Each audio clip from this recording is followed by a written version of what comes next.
In this video, we'll talk about XML files. First, we'll talk about what they are and what they look like.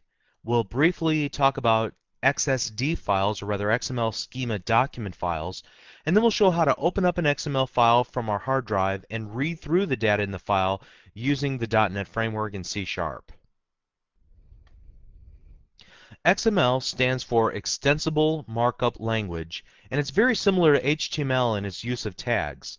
However, where HTML contains both unstructured information and how to format that information through the use of tags, XML contains structured information but contains no tags that indicate how the data should be formatted and displayed to the user. And the reason for this is that XML has a much different purpose than HTML does. XML is an easy way to store or transfer small sets of organized data between computers or between software. Now, the need for this might not be readily apparent, but consider that there are so many different software vendors that each have their own format to save their data in, and that's sometimes referred to as proprietary data formats. Transferring data between those software programs could be eased by a common language, or rather a common way of representing data that's easily readable by both humans and computers. Now, the format is not as efficient for storing or retrieving or searching through the data as the other more proprietary formats are, but it definitely has some benefits in so much that it's an open format, it's very portable. Now, the reason we're examining XML is because there's a lot of applications for it. When we were looking at the .xsd file in the previous lesson, I said that it defines the structure of an XML file. However, what might not have been very apparent was why it was used to also define a data set. Well, the reason is because the data set is managed internally by ADO.NET as an XML document. So in this manner, it makes it really easy to allow your user to retrieve data from the database in the application. Then the user can disconnect from the network or from the internet and still be able to make changes to the data to access the data. The XML then would just be saved from memory into a file on the user's hard drive and then retrieved if there's no network connection. And then later on, once they connect back to a network, all the changes that the user made can be saved back into the original data source, into the database. Or it could be imported into another program that also knows how to speak XML, and there's really a lot of creative ways that you can use this functionality within your applications. XML is also used for syndicated RSS feeds, which we're going to make use of in the last 5 videos of this lesson series. So I wanted you to become familiar with some of the basic concepts and how to navigate through the data in an XML document in C# and display it on the screen and manipulate it and so on. Let's take a look at a simple example of what an XML file looks like by creating a new application, which I've already taken the liberty of doing, called Lesson 10. And in this Lesson 10 project, what I want to do is select the Add New Item icon from the toolbar, and then select XML file, and I'm going to change the name of this from XML file 1 to cars.xml, and then select the Add button. So then it creates a new file called cars.xml in my project, and it opens up the file into the main area of my designer. So this creates for us a blank XML file. It does have one line of code at the very top, and this is the declaration of the XML file, and it defines the version of XML that's going to be used. Now, the specification for XML is constantly being reviewed and updated in minor ways that are really not important to know right now.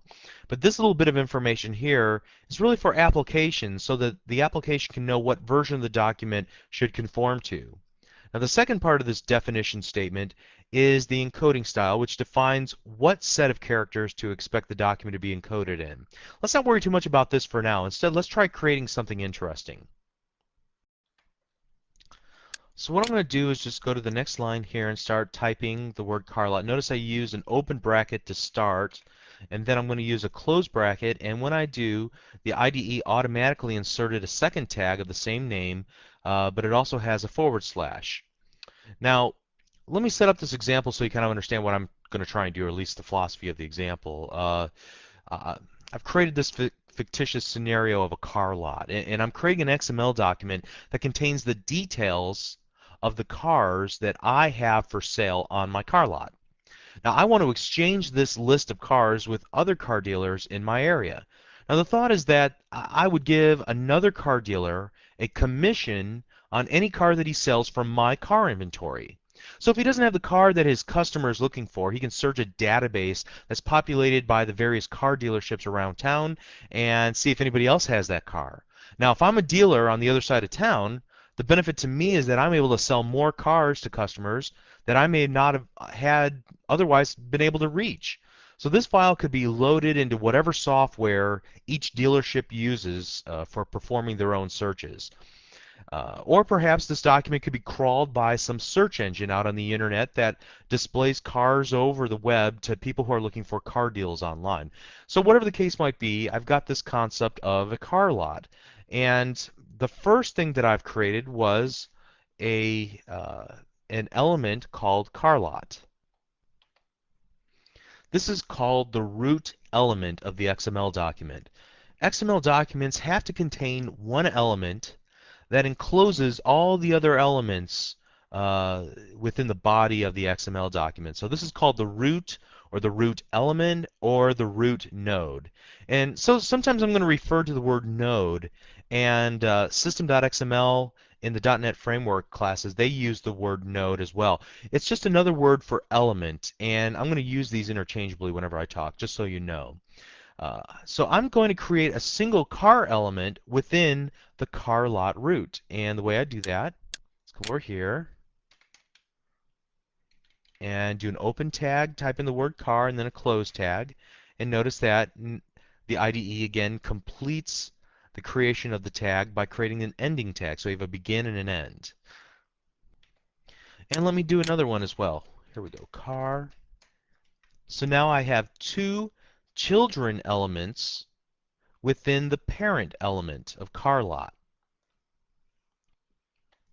Now the two car elements are considered to be sibling elements. And the car lot tag, which encloses those two sibling car elements, is considered to be their parent. So think in terms of familial relationships when you're working with hierarchies of XML data. Each element can contain other sub-elements, which in turn can contain other sub-elements, and so on. So how you structure the element hierarchy is really up to you and what your particular needs are. So elements can contain other elements, or elements can contain data. Let me illustrate this.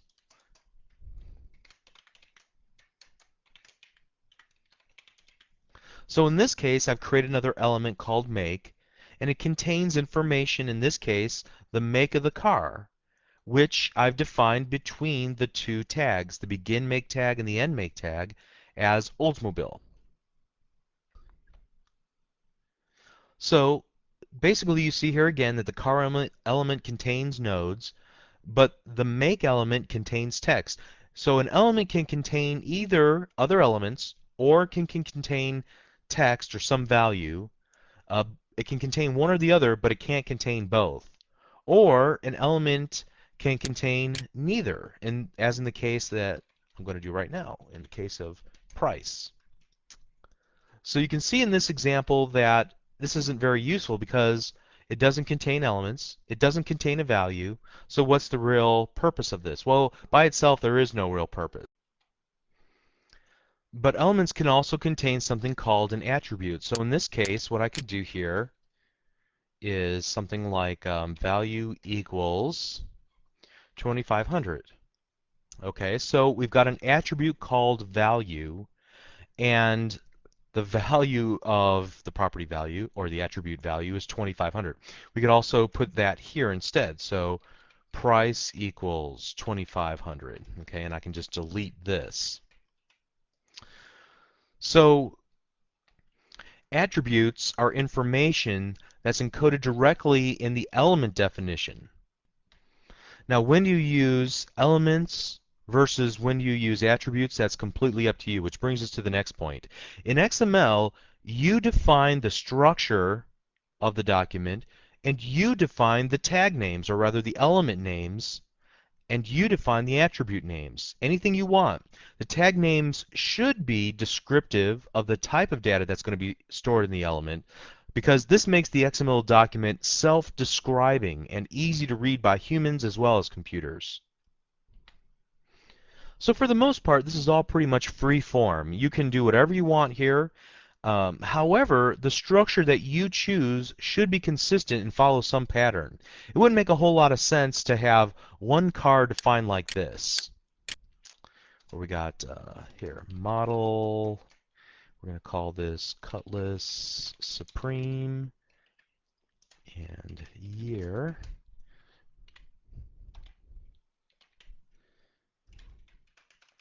Of course, I got to spell it correctly. And then have another car defined like this.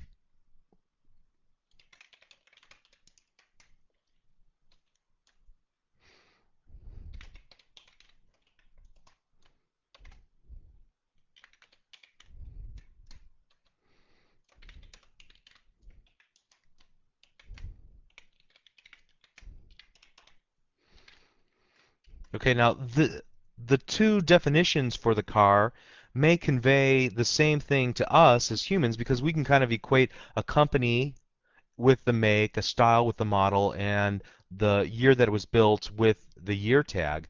But a computer isn't going to be able to make that distinction because it doesn't understand the context of what we're talking about. So there's nothing wrong with choosing either one of these ways to describe a car. You can pick either one, but you just need to pick one and stick with it. Now, the way you define the structure of an XML document and stick to it programmatically is through the use of an XSD file, or rather the XML schema document. This document defines the hierarchy and the structure and the data types that are used in your XML document. Then it's incumbent on your XML document to make sure that it follows this definition exactly. And if it doesn't follow the definition exactly, then your application will have unpredictable results. The application that depends on this XML file will probably fail because it's expecting certain words to be used or certain tag names to be used, the structure to be in a certain format, there to be, the child of the car lot should be the car, and the child of the car should be the make, model, year, and so on. If you don't follow this, then your application will probably fail. Now, we're not going to build an XML document for this example, and I'm not going to show how to associate an XML document with a corresponding XSD document because it's really beyond the scope of this lesson. The only reason I bring it up is because you saw an XSD document in the previous lesson. Now you kind of understand the relationship between the two. And then also so that you understand that while an XML document is free form and that you do have some flexibility there, really if you want to enforce a certain hierarchy of data so that it can be relied on to be programmed against or used in a programming scenario, then you're going to need to define an XSD document or be very disciplined to type things in exactly the way that they should appear each and every time. The XSD document then is just a way to enforce that, to make sure that you don't accidentally name something incorrectly or use improper styling choices in how you indent or embed the various elements. So what we're talking about here is the need for consistency, and this is called being valid. Valid documents follow the schema that they're associated with that defines the structure exactly. So if a document is considered valid, that means that the XML, the structure of the XML, the placement of the tags and everything follow the way that they were defined in an XML schema document. Now there's another test that makes sure that the XML document follows the rules of XML, and that is whether or not the document is considered to be well-formed. A well-formed XML document has the tags in the right spots, it's not missing any ending tags, they're not transposed so that you have this tag outside of here. You can see that when I do that, I get these red squiggly lines. That's because the document is no longer considered to be well formed. The embedding is all messed up. Now when I move this back, we're able to get it back into a correct state, a well-formed state. So the difference between being well-formed and being valid is very subtle. A valid document must be well-formed, But a well-formed document doesn't necessarily have to be valid. This document is well-formed, but it's not necessarily valid because I've used two different ways of defining what a car looks like. So I'm going to correct that right now by just deleting this from our document. In fact, what I'm going to do is just paste in a new set of XML here that I created earlier for my car lot. So I've got the concept of a make, model, and elapsed miles for both an Oldsmobile Cutlass Supreme and a Chevy Camaro. So I currently have two cars on my car lot. So this is what my XML file is going to look like. If you want to follow along, please pause the video here and create an XML document, just like I did a moment ago, that looks exactly like this. Okay, the next thing I want to do with this example is show you how to access this XML document that we created through the use of C# and the system.xml class namespace in the .NET framework. So what I'm going to do here is add a button onto my form, and I'm just going to create a real cheesy example here just so we can fully exercise how this thing works. I'm going to add a bunch of label controls, just label 1 through 7. And we'll use each of these in just a moment. In fact, I'm going to pin this down.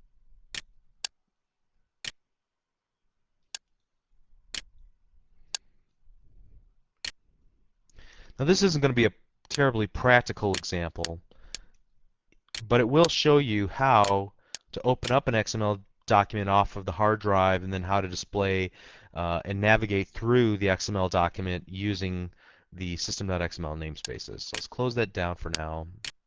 Let's hit save. Now the way that you open up an XML document and begin to work with it may not be so straightforward. You actually have to take it in 3 different steps. The first step is to open up the file and read it from the hard drive into the computer's memory.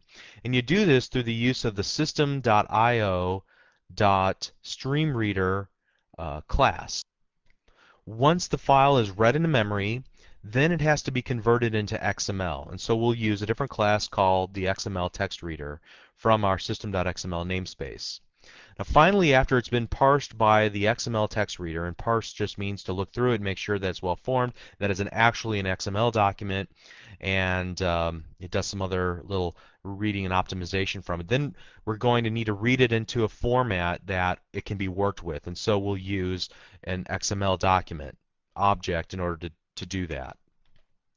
So let's just double click our button, and I'm going to paste in some code. So first of all, we're using that StreamReader class that we talked about, system.io.streamReader, and we're going to call it sr equals new system.io.streamReader, and we're going to pass in a constructor. We're going to pass in the location of the cars.xml file. Now, the use of the little @ symbol here just means that we're going to look in our current the current directory for the project. If we didn't use this, then it would look elsewhere on the hard drive for that file, and so it probably wouldn't find it, and we'd get an exception right here. Now clearly, if we're wanting to create a more stable application, we would want to make this more flexible and not hard code the file name. But for our purposes and just getting started, this will work just fine. So the next step then is to take that data that's in memory on the computer and turn it into XML. And the way we do that is through the use of the system.xml.xml text reader. So we create a new instance of that, and we pass in as an argument in the constructor the stream reader object that we just created in the previous line of code. So now that we've determined that this is indeed XML and it's been parsed correctly, we need to put it in a format that we can work with it, to look through it, to navigate through it, and so on. And the way we do that is to put it into an XML document. So you can see here we created a new XML document, carlotdoc equal new system.xml XML document. So now we have our carlotdoc object that we can use to parse through and work with. And we need one other step here, and that is to just creating it isn't enough. We have to pass in a reference to the text reader, the XML text reader. So we'll do carlot.doc, carlot.doc.load, and we'll pass in the XML text reader. And now it's loaded into our carlot.doc object.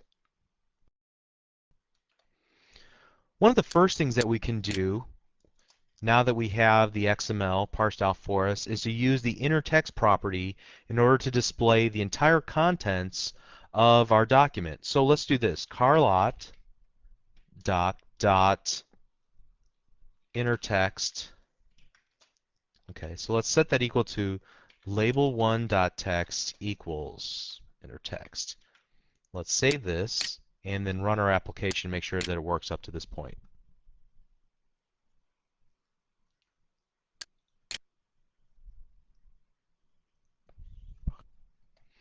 And when we do, notice that we get a file not found exception.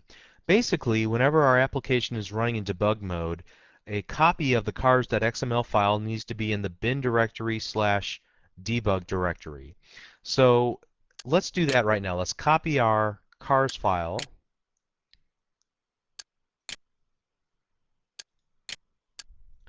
And we'll go to our Windows Explorer, Visual Studio 2005, Projects, Lesson 10, and we'll just continue going down until we find the file. Looks like we lost it somewhere here, so I'm going to go back to the Lesson 10 directory, copy it, and then paste it in the debug directory. Okay. So let's go ahead and run the application again.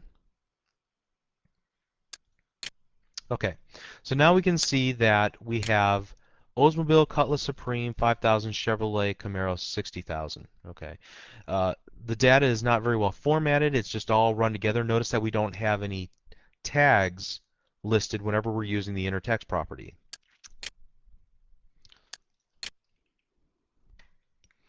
And quite honestly, this isn't very useful in its current format. So what we'll need to do is navigate to one of the child nodes of our root element and start grabbing information out from it. So let's do this.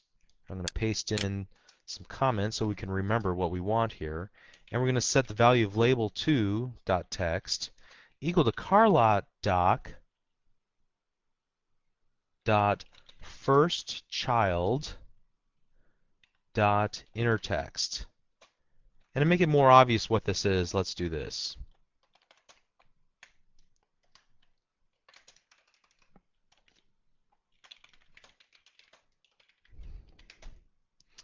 So here we're going to grab the first child node and display its inner text.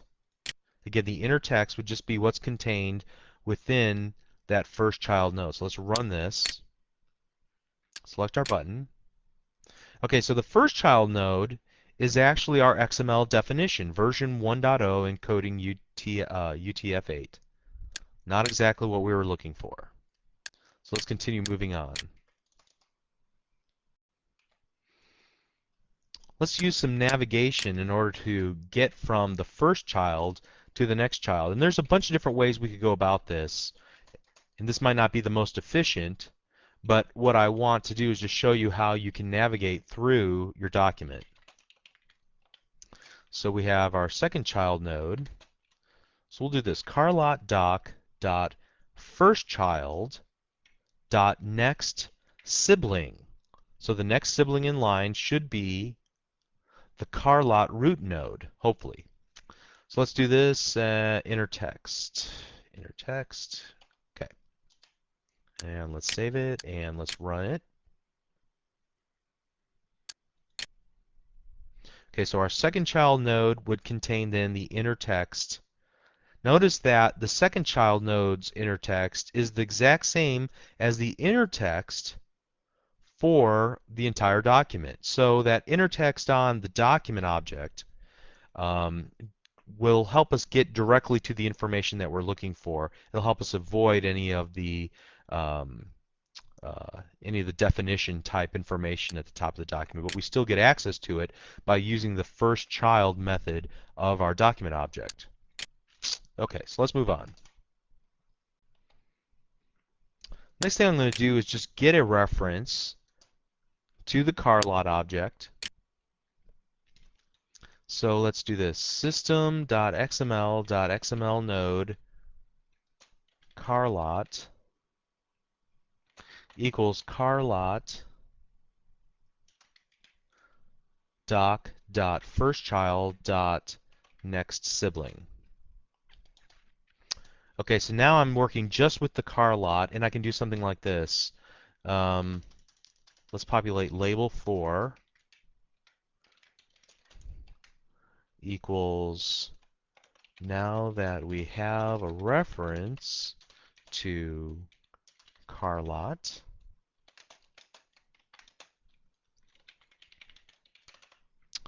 we'll just grab the inner text of car lot. Then we'll go label 5.text equals the first child of car lot. So what do you think I'll do for that?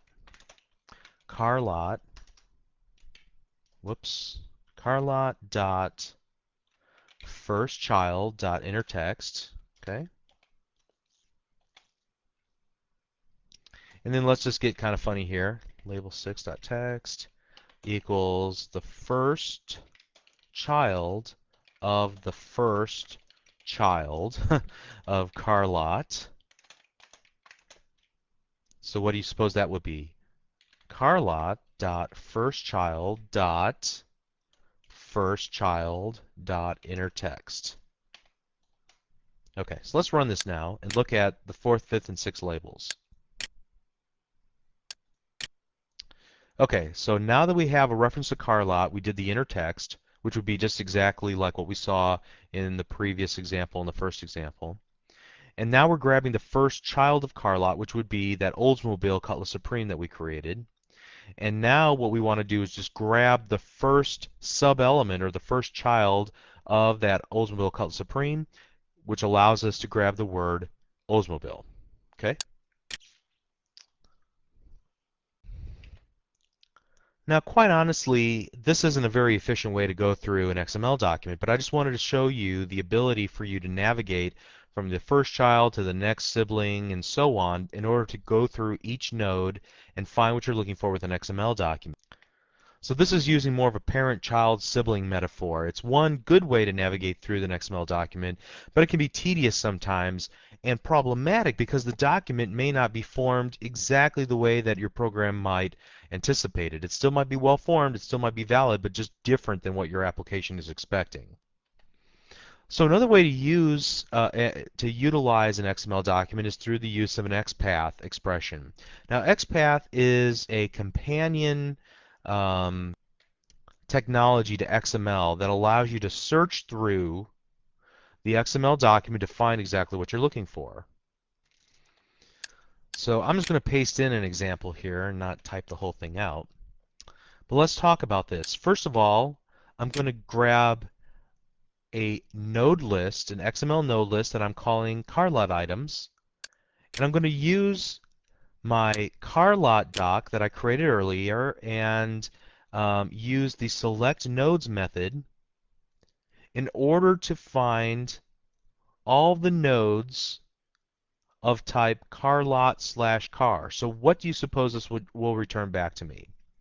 It'll return 2 nodes, one for Oldsmobile, one for the Chevy, that allow me then to work with just those 2 nodes. So I didn't have to go, first sibling, next sibling, so on. I'm able to just search directly and bring back all of the nodes that match this criteria that I've created. You can see in the previous example that I commented out that I'm able to find all of the nodes that match car lot. Now that would only return back 1 node for the car lot node. It wouldn't make a whole lot of sense to use that. Okay, but this allows me to go 1 level deeper, and I could even search 1 level deeper and return all the nodes that, for example, match that sequence, car lot, car, make. We're not going to do that for right now.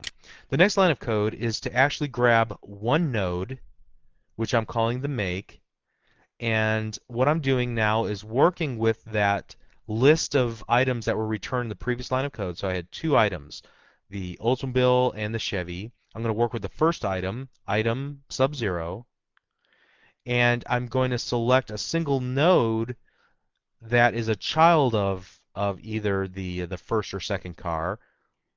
I'm going to grab that node that defines the make of the car. So what would you expect this line of code to return? Let's run it and find out. you can see here that it returned the word Oldsmobile. Now, why did it do that?